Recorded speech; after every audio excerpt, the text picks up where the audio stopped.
बहुत समय पहले की बात है। एक राज्य में एक राजा राज करता था जो अपनी अय्याशी और धूर्तता के लिए प्रसिद्ध था। उसकी आदत थी कि किसी भी सुंदर स्त्री को देखकर वह उसे पाने का हर संभव प्रयास करता था। एक दिन राजा ने अपने पुत्र के जन्मदिवस पर एक भव्य उत्सव का आयोजन किया। इसमें पूरे नगर के लोग आमंत्रित थे। राजा का सबसे खास मंत्री भी अपनी पत्नी के साथ इस उत्सव में शामिल हुआ। मंत्री की पत्नी, जिसका नाम सुमित्रा था, अनुपम सुंदरता की मूरत थी। जब राजा ने उसे देखा तो उसकी नजरें उस पर ठहर गईं। उत्सव खत्म होने के बाद भी राजा के मन से सुमित्रा का ख्याल नहीं गया। पूरी रात राजा करवटें बदलता रहा और उसे पाने के तरीके सोचता रहा। अगली सुबह राजा ने मंत्री को बुलाया और उसे एक पत्र देकर कहा, यह पत्र पड़ोसी राज्य के राजा को लेकर जाओ, यह एक जरूरी काम है। मंत्री ने आदेश का पालन करते हुए यात्रा की तैयारी की और अपनी पत्नी को इस काम के बारे में बताकर निकल पड़ा। जैसे ही राजा को यकीन हो गया कि मंत्री सफर पर निकल चुका है, वह सुमित्रा से मिलने उसके घर जा पहुंचा। सुमित्रा आंगन में बैठी अपने गीले बाल सुखा रही थी। राजा को देखकर वह चौंक गई,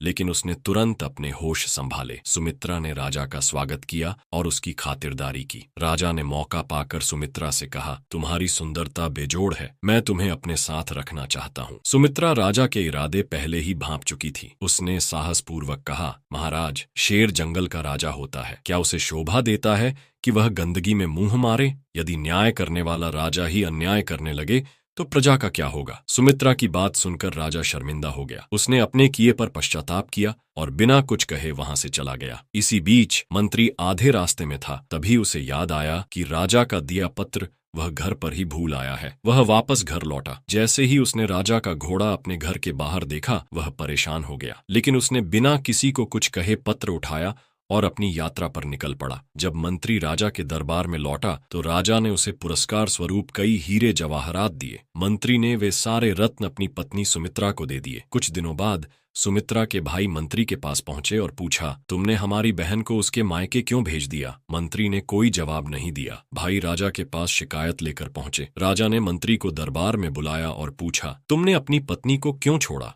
मंत्री ने उत्तर दिया, महाराज, मैंने उसे वैसा ही लौटाया जैसा पाया था, परंतु एक दिन मुझे बाघ के पास शेर के पंजों के निशान दिखे। डर के मारे मैंने बाघ में जाना छोड़ दिया। राजा समझ गया। उसने मंत्री से कहा, शेर ने तुम्हारे बाघ को कोई नुकसान नहीं पहुंचाया, वह केवल मायूस होकर लौट गया था। अब बिना भय के अपने बाग में जाओ। मंत्री ने राजा की बात समझी और अपनी पत्नी को वापस अपने घर ले आया। इस घटना से राजा ने सच्चे न्याय और नारी सम्मान का महत्व सीखा। ऐसी ही और कहानियों के लिए चैनल सब्सक्राइब कर चैनल पर बने रहे। आप सबका तहे दिल से धन्यवाद।